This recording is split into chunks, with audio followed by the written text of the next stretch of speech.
We've been moving through the decades pretty fast. We find ourselves in the 80s today. I just want to name, that was a really hard anthem, choir. And you did it, and I admire your skill. That was not easy.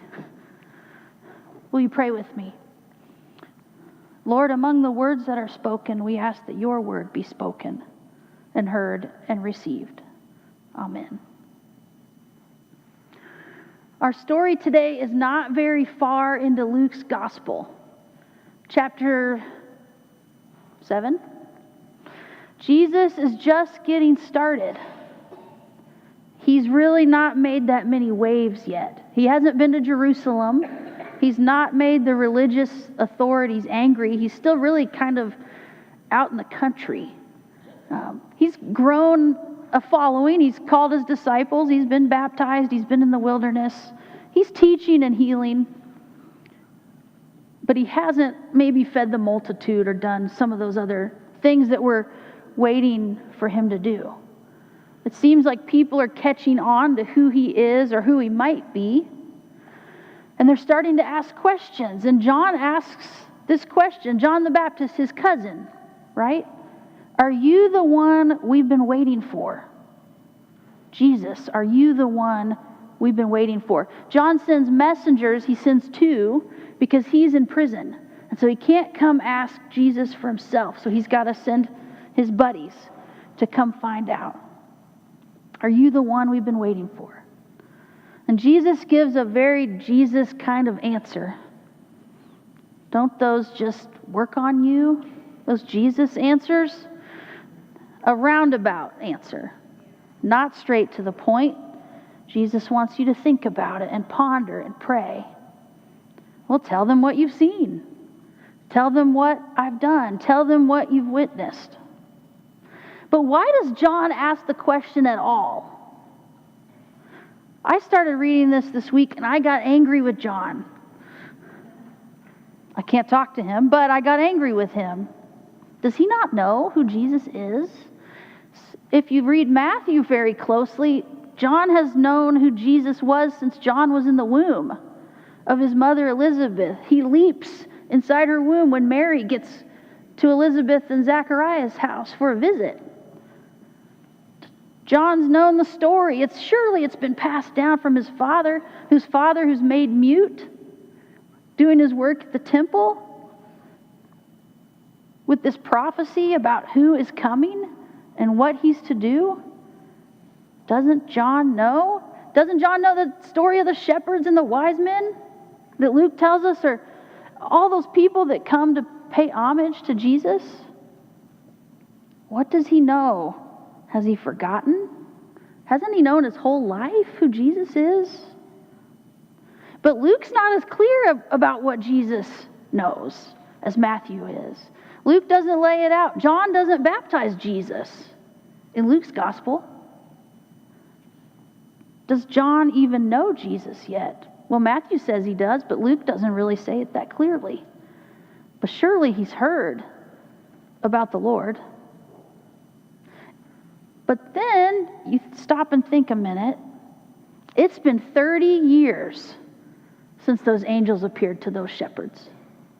30 years.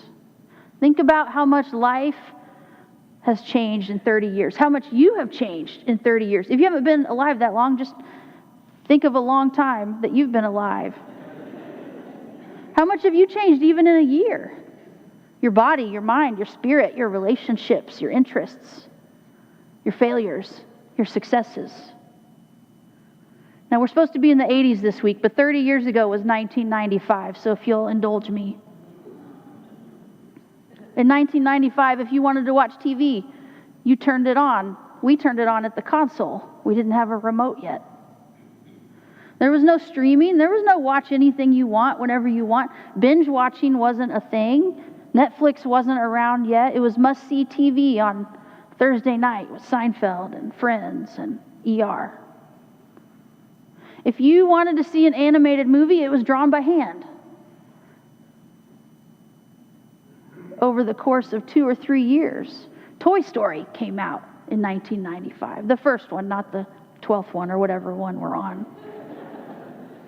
The first computer animated movie 30 years ago. If you wanted to rent a movie, you went to the movie store, Blockbuster or your family-owned movie store, and you got a VHS tape. And if you didn't rewind it, you got fined. You couldn't pull up any movie you wanted to watch at any time. You had to wait for real media to be physically in your hand.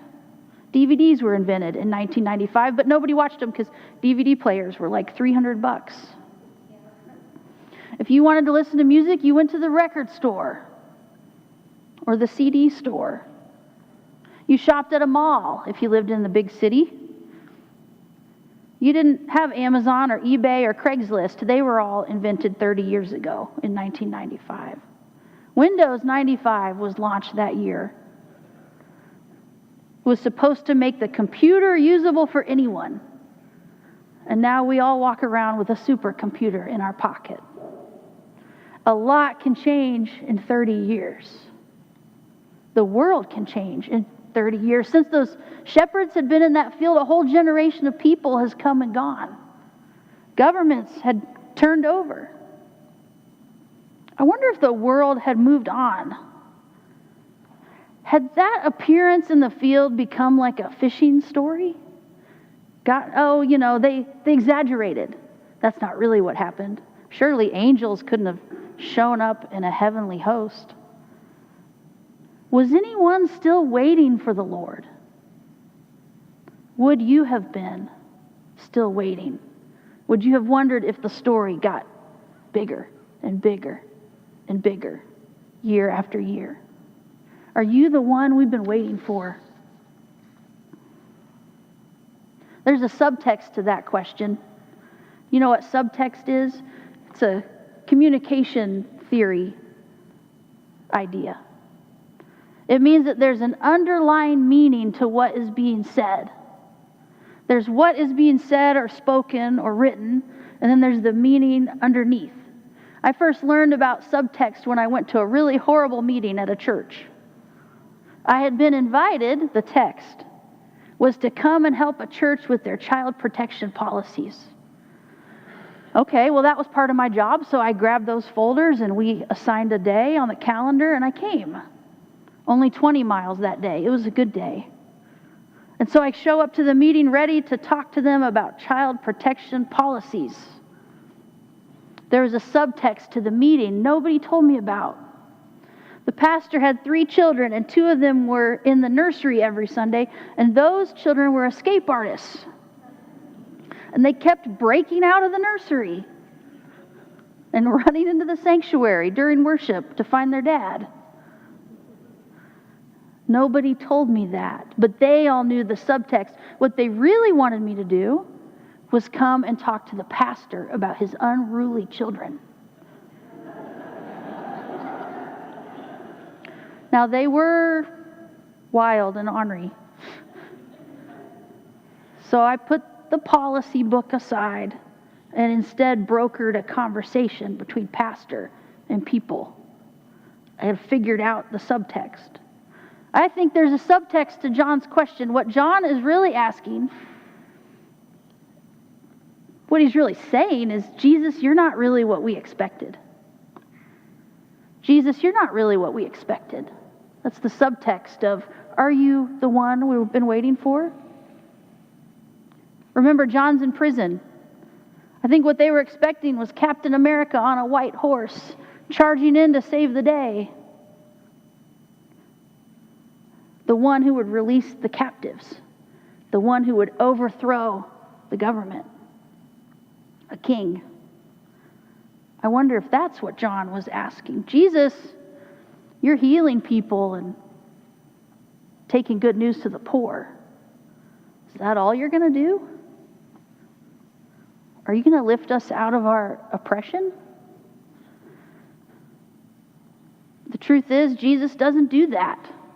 He never does that, as much as maybe we want him to. He never uses the power or the influence of the government of the time. He doesn't buddy up to Caesar. He does something else. He brings sight to the blind.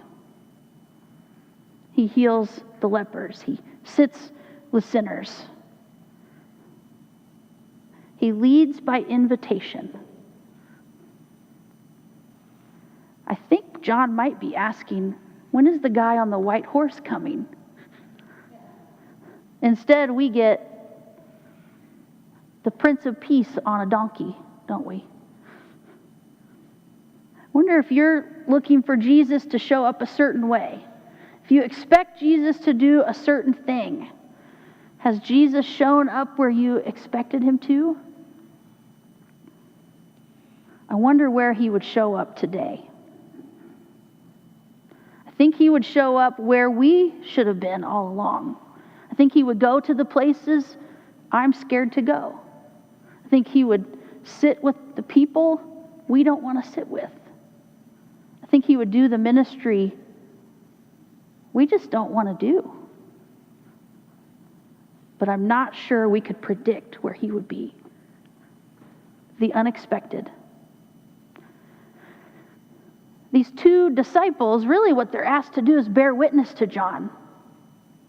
Go back and tell the story. And Jesus says what to tell them in a Jesus kind of answer. Go and tell them what you have seen.